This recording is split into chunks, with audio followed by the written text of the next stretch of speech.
Episode 5 की शुरुआत में हम लोगों को स्पाइस का हेडक्वार्टर दिखाया जाता है, जहां पे हेडक्वार्टर के हेड को एजेंट एस आकर के बताती है कि आज ही रिजल्ट आने वाला है और ये मिशन बहुत ही ज़्यादा ज़रूरी है क्योंकि इसी की वजह से वेस्ट और ईस्ट में शांति बनी रह पाएगी। वहीं दूसरी तरफ लॉयड और योर जा रहे थे आन्या का रिजल्ट चेक करने एडन कॉलेज। तभी उन लोगों के इस रास्ते में से एक ब्लैक कैट जाती है जो कि अनलकी होने का निशानी है।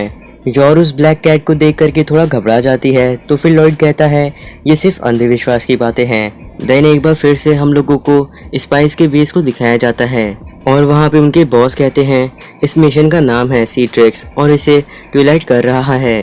तो फिर हम लोगों को चिंता करने की कोई ज़रूरत नहीं है क्योंकि थोड़े ही समय में लॉयड हम लोगों को कॉल करके बताएगा कि मिशन के पहले पार्ट में वो कामयाब हो चुका है। और हेड को इस बात पे पूरा भरोसा है क्योंकि ट्विलाइट उन लोगों का सबसे अच्छा स्पाई है। एजेंट एस थोड़ी सी परेशान तो लगती है लेकिन वो शांत हो जाती है ये सारी बातें सुनने के बाद। अगले सीन में हम लोगों को लॉयड, योर और आन्या को दिखाया जाता है जिन्हें की बहुत ही बड़ा सदमा लगा था और ऐसा इसलिए हुआ था क्योंकि पासिंग लिस्ट पे आन्या का नाम नहीं था। लॉयड तभी सोचने लगता है क्या हम लोग सच में फेल हो चुके हैं। लॉयड तभी फिर से होश में आता है और आन्या से कहता है चलो घर चलते हैं क्योंकि आन्या काफ़ी रो रही थी। लेकिन तभी आन्या कहने लगती है ये सारी चीज़ें मेरी वजह से ही हुई हैं। लेकिन तभी वहाँ पे हेडमास्टर हेनरी आते हैं और कहते हैं मुझे तुमसे बात करनी है लॉयड, मेरे साथ चलो। फिर हेनरी उन लोगों को एक जगह पे लेते आते हैं। फिर हेनरी लॉयड को वेटिंग लिस्ट देते हैं जिसके टॉप के ऊपर आन्या का नाम लिखा हुआ था और अगर एडन कॉलेज के पासिंग लिस्ट में से कोई भी अगर विड्रॉ करता है तो फिर आन्या पास हो जाएगी। ये सुन करके लॉयड और योर काफ़ी खुश हो जाते हैं। लेकिन तभी लॉयड कहता है हम लोगों ने तो वो सारी चीज़ें की थी इंटरव्यू के समय पे, तो फिर हम लोग कैसे वेटिंग लिस्ट के टॉप पे हैं। हेनरी तभी लॉयड से कहते हैं क्या तुम्हें पता है इस समय का सबसे बड़ा सीरियल किलर कौन है? वो मच्छर है और तुमने मास्टर स्वान को उस खतरनाक किलर से बचाया, इसीलिए तुम्हें काफ़ी सारे स्क्रोल मिले और तुम वेटिंग लिस्ट के टॉप पे आ गए। तभी योर वहाँ पे सोचने लगती है अगर किसी ने भी विड्रॉ नहीं किया तो फिर क्या होगा। और इसी प्रॉब्लम को सॉल्व करने के लिए योर सोचती है कि वो किसी की जान ले लेगी जिसका एडमिशन होने वाला था इस स्कूल में। लेकिन तभी योर वापस से होश में आती है और कहती है मुझे ऐसे ही किसी की भी जान नहीं लेते चलना चाहिए। हेनरी कहते हैं हर साल कोई ना कोई विड्रॉ कर ही लेता है, इसलिए तुम्हें चिंता करने की कोई ज़रूरत नहीं है। हेनरी ये भी कहते हैं कि अब वो यहाँ पे शायद ज़्यादा समय तक नहीं रह पाएंगे पढ़ाने के लिए क्योंकि उन्होंने जो भी चीज़ें स्वान के साथ की थी उसका नतीजा तो मिलने ही वाला है। लॉयड तभी कहता है अगर वो स्वान नाम का बेवकूफ़ मेरे रास्ते में फिर से आया तो मेरे पास उसे बर्बाद करने के काफ़ी सारे तरीके हैं। तभी लॉयड उसी समय हेनरी से कहता है अगर आपको कभी भी मेरी ज़रूरत हो तो मुझे बताइएगा, मैं आपकी मदद ज़रूर करूँगा। हेनरी लॉयड को एलिगेंट बॉय कहते हैं और अपना ख्याल रखने के लिए कहते हैं और कॉल का इंतज़ार करने के लिए कहते हैं। फिर हम लोगों को 3 दिन बाद दिखाया जाता है जहाँ पे लॉयड के घर पे आन्या एक रिचुअल कर रही थी जिससे वो पास हो जाए डांस करके। लॉयड कहता है क्या इसका इलाज कराना होगा। तभी योर कहती है कि ये एक रिचुअल है जो कि एग्ज़ाम में पास होने के लिए किया जाता है। फिर उन लोगों को एक कॉल आता है।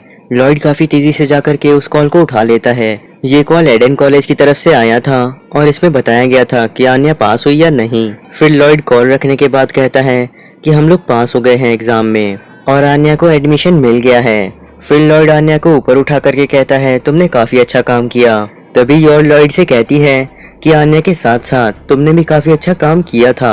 उसी समय वहाँ पे डोरबेल बजती है और वहाँ पे फ्रैंकी आया था। फिर वो आन्या और योर को अपने आप से इंट्रोड्यूस कराता है अच्छे से और कहता है कि अब पार्टी करने का समय आ गया है क्योंकि आन्या पास हो चुकी है, इसलिए मैं बियर लेकर के आया हूँ ढेर सारी।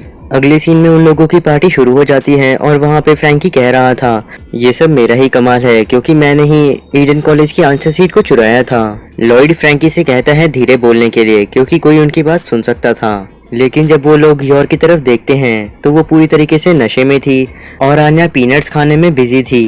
फ्रैंकी तभी आन्या से कहता है अगर तुम्हें कुछ भी चाहिए तो तुम लॉयड को बता सकती हो, वो तुम्हें आज कुछ भी दिलाएगा। आन्या कहती है उसे कुछ भी नहीं चाहिए, सिर्फ एक चीज़ चाहिए। उसके बाद वो टीवी पे लॉयड को एक चीज़ दिखाती है जो कि उसके स्पाई शो का एक मिशन था और उसमें प्रिंसेस को बचाना था, जिसमें एक स्पाई काफ़ी सारी मुसीबतों से लड़ करके आखिर में प्रिंसेस को बचा लेता है। आन्या फिर लॉयड से कहती है कि मुझे ये सारी चीज़ें करनी हैं और इस मिशन का नाम होगा आन्या को कासल में से बचाओ। लॉयड आन्या को तुरंत ही ना कह देता है। आन्या थोड़ा बहुत रोना शुरू कर देती है। उसी समय फ्रैंकी आन्या के पीछे आता है और उसकी आवाज बन के कहता है, अगर आप ये चीज नहीं करवा सकते तो फिर मुझे भी नहीं लगता कि मैं स्कूल जा सकती हूँ। फ्रैंकी तभी लॉयड को बताता है कि ये न्यूस्टन कासल है और एक थीम पार्क है, तुम इसे रेंट भी कर सकते हो। लॉयड आन्या को जब काफी समय से रोते हुए देखता है तो फिर वो हाँ कह देता है। तभी फ्रैंकी कहता है, कासल को रेंट करने का काम मैं कर दूंगा, तुम्हें बस इस चीज का ध्यान देना होगा कि हम लोग वहां तक कैसे पहुंचेंगे। लॉयड सारी की सारी बातें फ्रैंकी की सुन रहा था, वो भी बिल्कुल चुप होकर के। उसके बाद वो हेडक्वार्टर्स को मैसेज कर देता है कि वो एग्जाम में पास हो चुका है। एजेंट एस काफी खुश होती है। तभी वहां पे उन्हें पता चलता है कि लॉयड ने एक और मैसेज भेजा है और वो जब जाकर उसे पढ़ती हैं तो फिर कहती हैं सभी से कि लॉयड को जो चाहिए वो उसे दे दो, क्योंकि वो हमारा सबसे अच्छा स्पाई है। देन वहाँ के सभी लोग लॉयड को वापस से एक मैसेज करते हैं। लॉयड उस मैसेज को पढ़ता है और कहता है, मुझे इसी लोकेशन पे जाना होगा मिलने के लिए उनसे, और उन लोगों ने बिल्कुल भी टाइम वेस्ट नहीं किया। दूसरी तरफ हमें दिखाया जाता है फ्रैंकी आन्या को बता रहा था उस कासल के बारे में सारी चीजें, और वहाँ पे योर काफी ज्यादा ही पी रही थी और रुकी नहीं रही थी। अगले सीन में हमें दिखाया जाता है लॉयड ने जो चीज मांगी थी हेडक्वार्टर से वो पहुंच चुकी थी, और वो चीज एक प्लेन थी। योर उस जगह पे भी पी रही थी। तभी वो लॉयड से पूछती है, आपके पास ये प्लेन कहाँ से आया? लॉयड कहता है, मेरे साथ काम करने वाले कुछ लोगों से मैंने इसे थोड़े समय के लिए बोरो किया है। योर फिर पीछे मुड़ती है और उन लोगों से कहती है, मेरे हस्बैंड का ख्याल रखने के लिए आपका शुक्रिया। फिर उसके बाद लॉयड के साथ सारे लोग उस प्लेन के ऊपर बैठ जाते हैं और लॉयड पायलट की सीट पे बैठा था।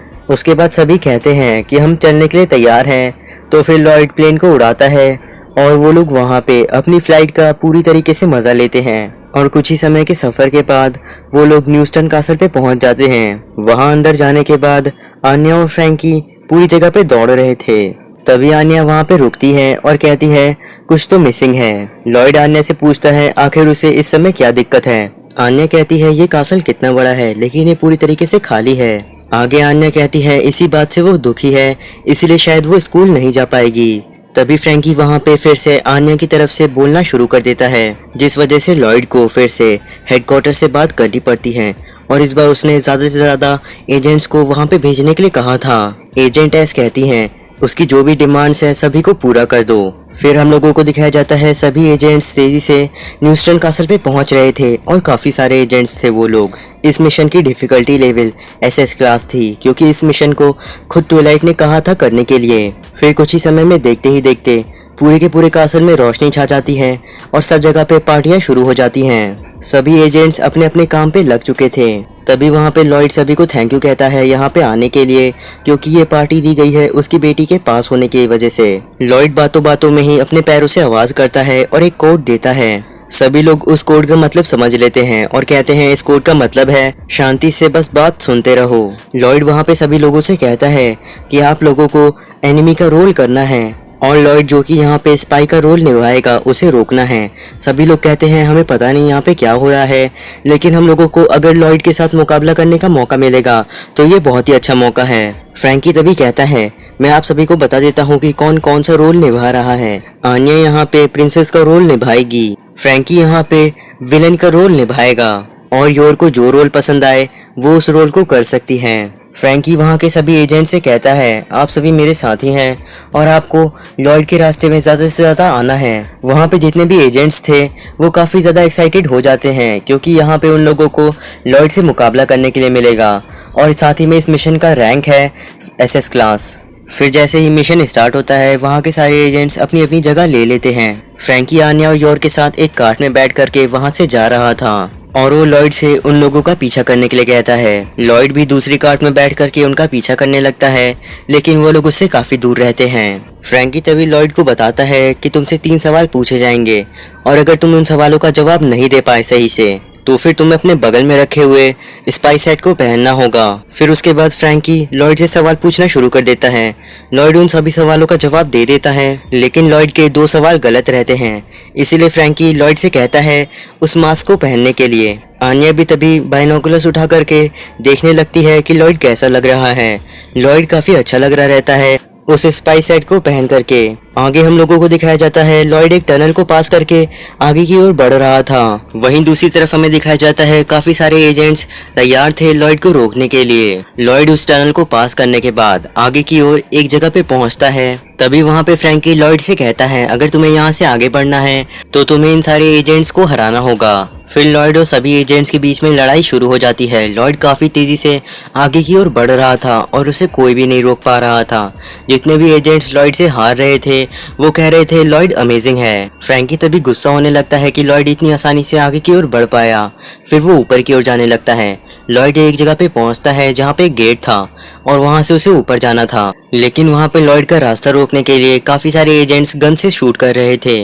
लॉयड को वहां पे रुकना पड़ता है थोड़ी देर के लिए और फिर वो नीचे से जाता है और एक चीज को उन सभी एजेंट्स के ऊपर फेंकता है। वो बॉल एक एजेंट को लगती है और उसकी गन नीचे की ओर गिर जाती है लॉयड के पास। उन दोनों गन को लॉयड पकड़ लेता है और उन सभी एजेंट्स को हरा देता है। फिर वो आगे की ओर बढ़ने लगता है और इस बार उसे एक रस्सी के ऊपर से जाना था और जब वो जा रहा था तभी वहाँ पीछे स्पेशल इफेक्ट्स का भी इस्तेमाल किया जाता है।